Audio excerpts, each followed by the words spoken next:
Olá, eu me chamo Leide Cristina, sejam todos bem-vindos a essa quarta sessão, Epistemologia Negra e a Etnoeducação. E nessa sessão, nessa quarta sessão, nós temos alguns objetivos importantes que são compreender como a construção de conhecimento ocidental estrutura e organiza epistemes coloniais e que vai reproduzir desigualdades raciais que permeiam as sociedades. E o outro objetivo também importante é observar a existência de epistemologias outras e a importância da americanidade na consolidação de uma etnoeducação. E para dar início nessa aula, é importante a gente compreender o conceito da epistemologia hegemônica, que a epistemologia hegemônica ela controla e produz, vai controlar a produção de conhecimento, e nesse processo ela vai excluir outras epistemologias, né? E é nesse processo de exclusão de outras epistemologias que a epistemologia hegemônica ela se torna universal. Então, essa universalidade ela não inclui o outro, ela exclui outras epistemes. E uma coisa importante da gente também levar em consideração é o conceito de epistemicídio, que vai ferir, vai matar, apagar a produção de conhecimentos outros. E, no nosso caso, esses outros estão fora da Europa e do Ocidente. Um exemplo do epistemicídio é o grande intelectual do Senegal, Cheikh Anta Diop, que teve sua tese rejeitada em 1951 ao afirmar que o Egito era negro. Ou seja, ele passou por um processo de invisibilização enorme e que sua tese só foi aceita depois de 9 anos. Esse é um exemplo de epistemicídio, porque Diop ousou questionar o protagonismo do pensamento europeu e ele provou. E o epistemicídio ele vai sequestrar a capacidade, mutilar a capacidade de aprender desses outros povos, e que são eles indígenas, negros, entre outros. É uma forma de você sequestrar a razão desse outro.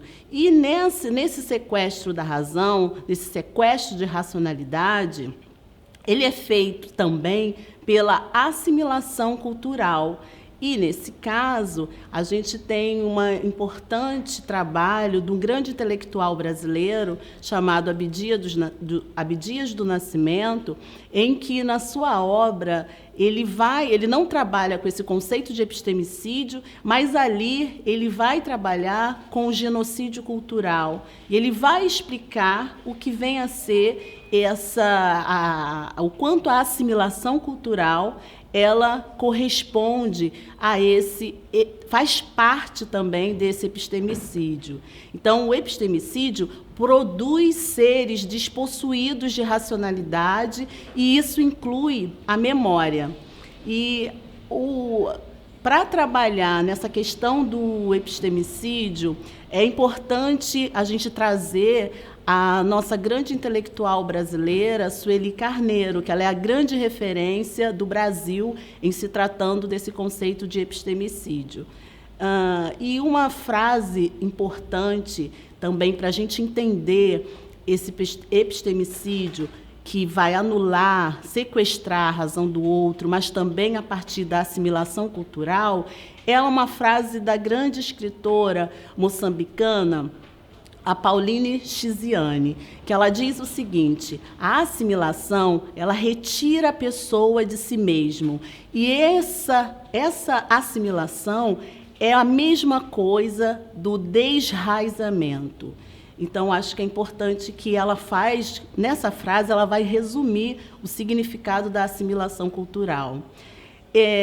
Um outro conceito importante que para nessa sessão, que a gente está trabalhando a epistemologia negra e a etnoeducação, a gente precisa entender um pouco esse processo do colonialismo. Nesse processo do colonialismo, um grande autor, né, que, na verdade, vai nos ensinar, é o grande Frantz Fanon, que provavelmente vocês já viram nas outras sessões, mas, em se tratando de colonialismo, Frantz Fanon vai dizer que, nesse processo, a construção do negro, ela é a razão do negro, a ontologia do negro, ela é construída a partir do não ser. É uma racionalidade que vai ser considerada, vai ser chamada por Fanon de denegação.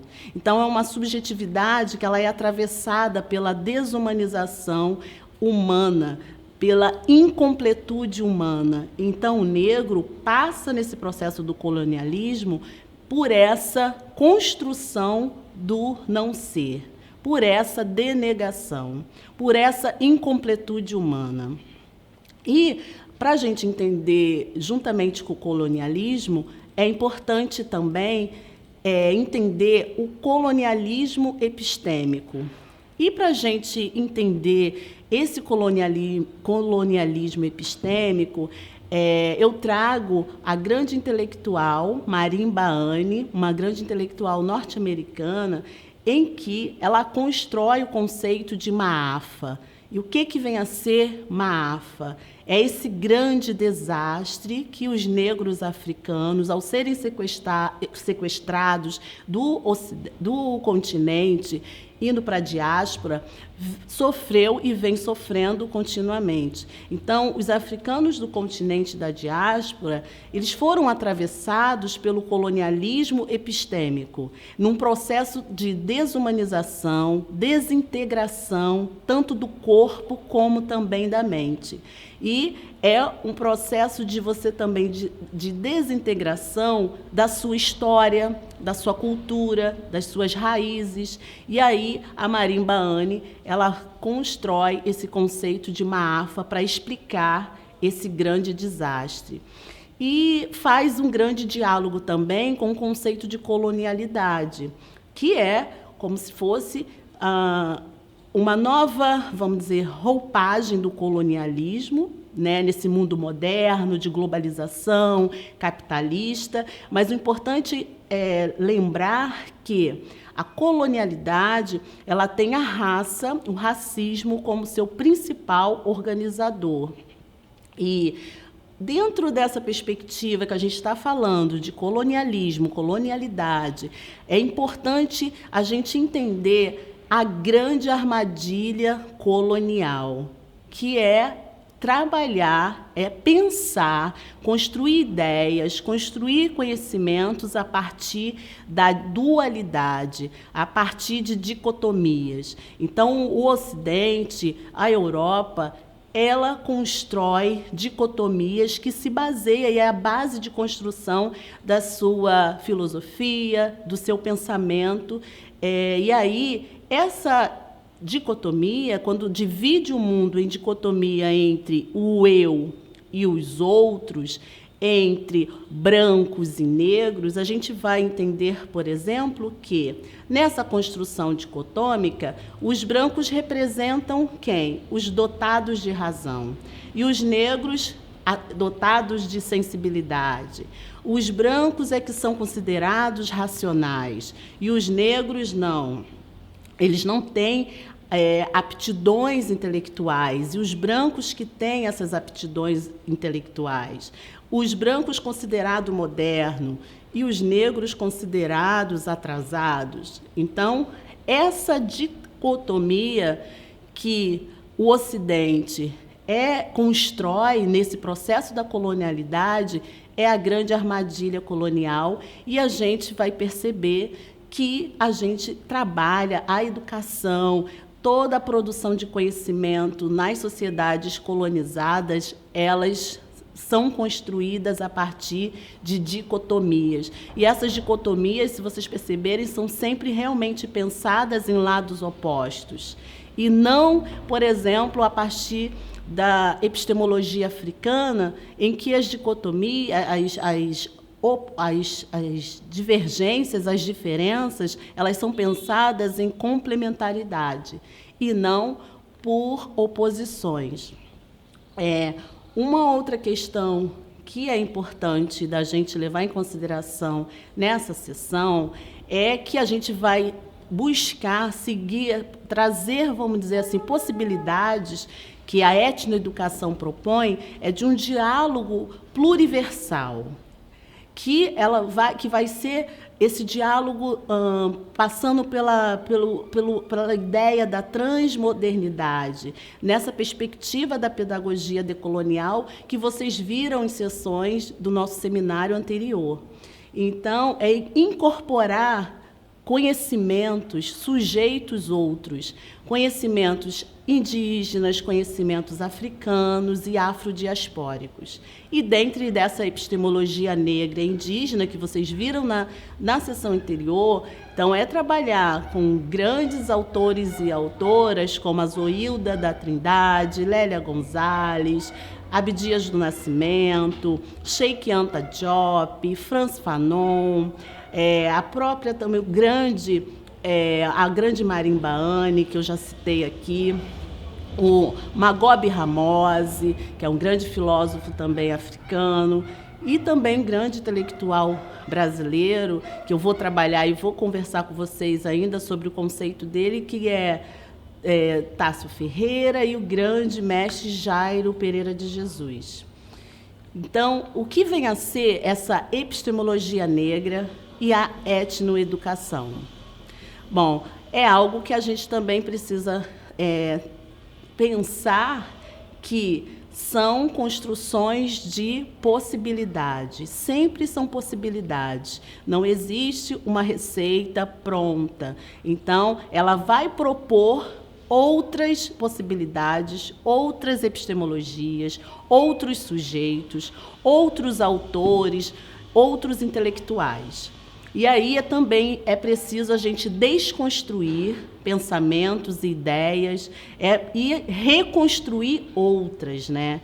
E uma coisa importante também que a gente precisa, como eu disse lá atrás, sobre como que a nossa racionalidade, né, nesse mundo colonial foi construída a partir do não ser, a gente precisa reconstruir essa nossa racionalidade, essa nossa ontologia, que ela está despedaçada, ela está destruída, ela está realmente, como o próprio Fanon nos disse, no processo, ela é construída a partir de uma desumanização.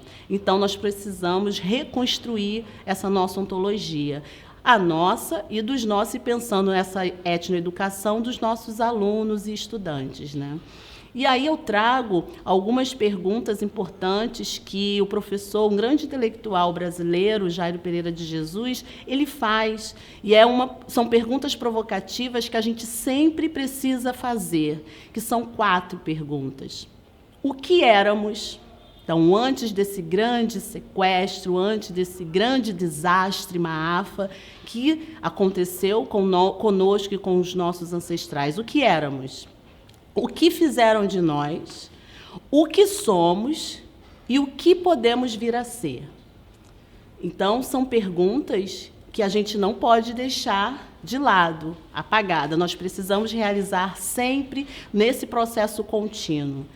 E aí, tentando responder também essas questões, pensando nessa epistemologia negra, essa etnoeducação, nós precisamos também, e aí eu trago um grande conceito também do próprio mestre Jairo Pereira de Jesus, que é o conceito de bioafroancestralidade, bioexistência ou bioexistência. Então, essa bioafroancestralidade é um dos caminhos para a gente buscar essa reconstrução do nosso ser. E aí é uma reconstrução da nossa subjetividade, é uma reconstrução da nossa ontologia, é uma reconstrução da nossa racionalidade. E, junto com esse conceito, eu trago, né, para a gente poder compreender, nessa etnoeducação, a filosofia, a ética Ubuntu.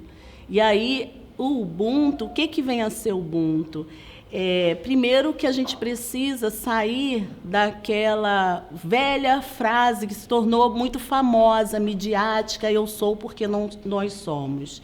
O Ubuntu, para a gente, na verdade, ampliar o entendimento sobre o Ubuntu, é importante lembrar que o Ubuntu é movimento. Não é algo estático, não é algo que está no mundo apenas das ideias. Então, é uma humanidade que está em movimento, nesse movimento espiral. E aí, o que na verdade, a epistemologia, a ancestralidade africana e indígena também nos ensina? Que esse movimento aspiral, o Ubuntu, ele é um movimento que não tem uma linearidade do Ocidente, de um começo, de um meio e de um fim. É um processo em espiral que vai nos ensinar que o movimento é início, meio e início. Como o grande quilombola aqui brasileiro, o Antônio Bispo dos Santos, mais conhecido como Nego Bispo, nos ensina. É esse processo do meio, do início, do meio e do início, que a gente vai ver que faz parte desse movimento Ubuntu. Então, Ubuntu, quando a gente pensa na construção de humanidade, Ubuntu também é em 3 dimensões. É da dimensão dos viventes, que são os vivos, é na dimensão também dos mortos-viventes, e é também na dimensão dos que ainda não nasceram. O Ramose, ele vai explicar o seguinte, que o Ubuntu é essa ontologia que ele vai chamar de ontontriádica, que é composta pelos vivos, viventes, pelos mortos, viventes e pelos aqueles ainda que não nasceram.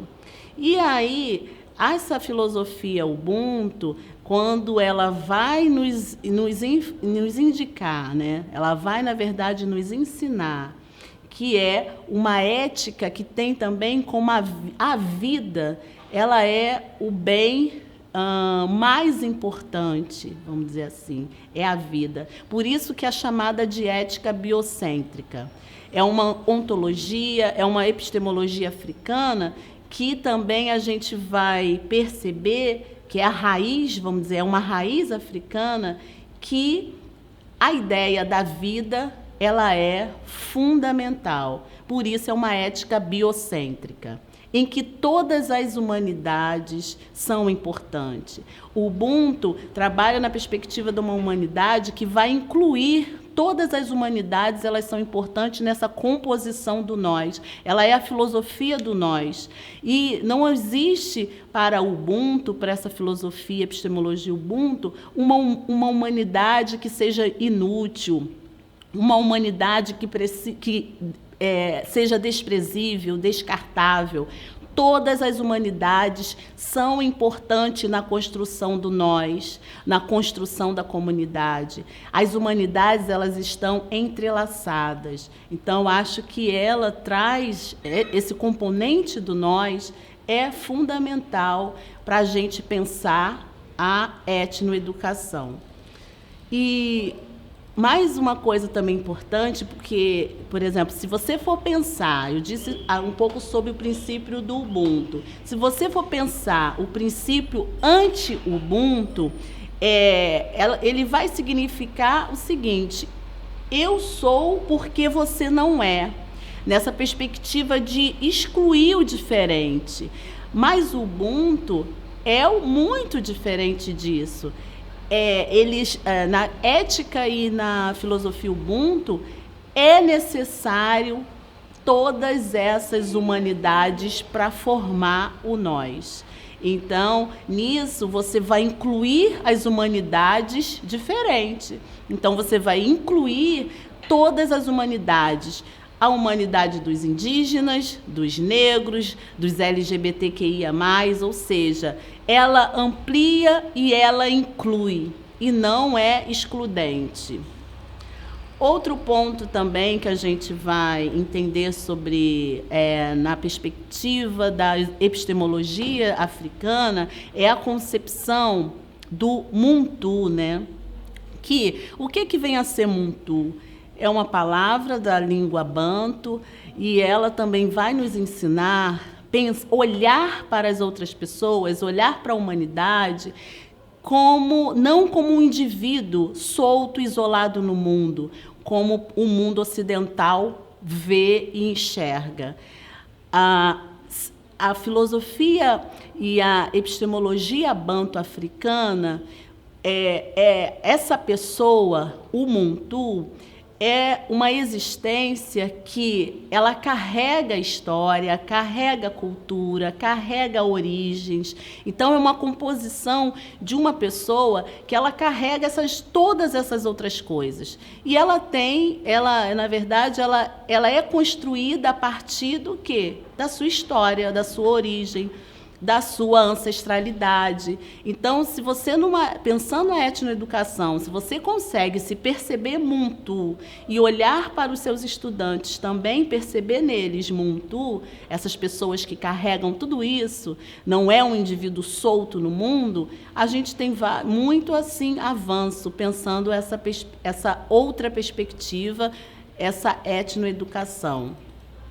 E, junto com esse conceito de Muntu, eu acho importante trazer, já mencionei aqui, mas o grande Nego Bispo, o mestre Nego Bispo, que ele é um lavrador, um quilombola aqui brasileiro, um grande intelectual, e que ele vai trabalhar com conceitos importantes para a etnoeducação, que são conceitos como confluências e também a biointeração. Então, se vocês perceberem, tem aí a questão da vida, e muito importante, como esse valor fundamental, fundante das epistemologias africanas, quilombolas, e essa questão da confluência. E aí, ele vai explicar o seguinte: ele pensa a confluência a partir da lei que rege a natureza, né? Que vai, na verdade, faz parte de todos os elementos da natureza. E a confluência também, ele vai explicar que é como se a imagem de um rio, né? Que você vai olhar a nascente, você vai ver aquela água fluindo e que nesse processo contínuo, e que ele também vai trazer essa dimensão do início, meio, início. Ou seja, que não tem essa perspectiva colonial da linearidade do início, meio e fim. Então, a confluência também, a gente vai perceber que tem forte ligação com essa filosofia Ubuntu, desse movimento também espiral. Então, eles trazem muitos elementos para essa etnoeducação. E o confluir para o Nego Bispo significa também compartilhar experiências, vivências, conhecimentos. E aí essa confluir com outros pensamentos, confluir com outras experiências, com outras humanidades, não significa deixar de existir. Ele vai dizer que vai fortalecer a existência de cada um de nós. E confluir pensamentos também vai fortalecer pensamentos, né, produções de conhecimentos de cada um de nós. Outra questão também importante, pensando essa etnoeducação, a gente também precisa lembrar que essa escola, né, colonizada que a gente tem, ela é um lugar em que as crianças, né, os nossos jovens, e principalmente as crianças vão encontrar um lugar que se inicia ali, um lugar de muita, como eu vou dizer, que marca a vida das nossas crianças. E se elas forem, vamos dizer assim, esse outro que o Ocidente determina, vai marcar ainda mais. Então, são as experiências de rejeição, a experiência de construção de inferioridade. É um momento que também, ali na escola, é o lugar que se constrói os primeiros apelidos, né, negativos ligados às crianças, às características físicas dessas crianças. Então, a gente precisa ter essa dimensão, que essa escola colonial, colonizada, é um lugar que vai marcar esses corpos, que vai marcar essas racionalidades, essas humanidades. Precisa ser uma etnoeducação que eu gosto de dizer, que ela precisa ser uma educação do sentir, do existir, do ser, fazer, sendo juntos. Então, a gente precisa voltar, ter essa dimensão de Ubuntu, porque a gente precisa pensar nessa dimensão de estar conectado, de estar realizando coisas juntos. Então, precisa ser essa educação do sentir, existir, ser, fazer, sendo juntos. E essa travessia, né, eu sempre chamo, é uma travessia também muito de desconstrução para os professores, para nós enquanto professores, porque a gente precisa desaprender muita coisa e reaprender outras coisas. Então, é um processo de deslocamento, de desconstrução formativa, né, num processo de desaprender e reaprender. E a gente precisa lembrar sempre disso. E quando eu falo também de estimular os alunos, os estudantes, deles construírem suas narrativas, né, eu acho que também é importante trabalhar, compreender e praticar o conceito de escrevivência da escritora Conceição Evaristo, essa grande escritora brasileira, né? Porque eles vão escrever a partir das suas vivências. E aí entra a pedagogia do Baobá, né? Que é uma pedagogia da circularidade, essa dimensão mesmo do círculo, do espiral.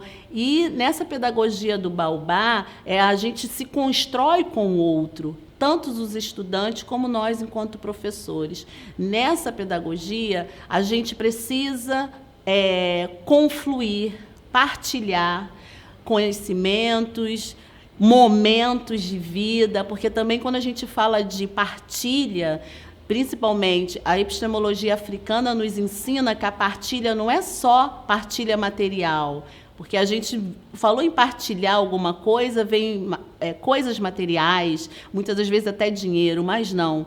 É a gente começar a exercitar e também reconhecer, valorizar a partilha de momentos de vida que são importantes.